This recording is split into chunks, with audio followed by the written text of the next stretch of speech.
Welcome to Touch to Click. In this video we'll show you how to flip term and definition on Quizlet and make studying flashcards faster and smarter without any confusion. Stick around, follow along, and now let's get started. Step 1.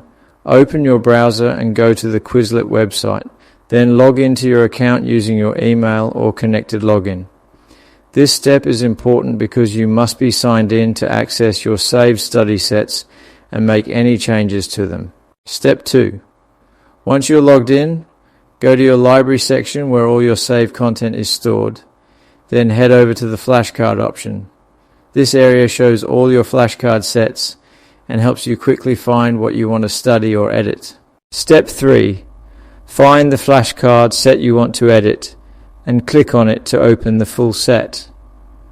Opening the correct set matters because any changes you make will only apply to this specific collection of terms and definitions. Step 4.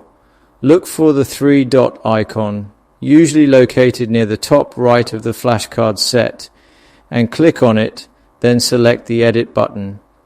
This takes you into editing mode, where you can customize how your flashcards are organized. Step 5. In the editing view, locate the double arrow button placed between the term and definition columns. This button is designed specifically to swap the content, saving you time compared to editing each card manually. Step 6. Click the double arrow button to instantly flip the terms and definitions. This is useful when you want to study in reverse or realize your content was entered the wrong way around. Step 7. Once everything looks correct, click Done to apply and save the changes. This final step ensures your flipped flashcards are updated and ready for studying. Thanks for watching. Don't forget to subscribe to Touch to Click for more helpful tutorials like this.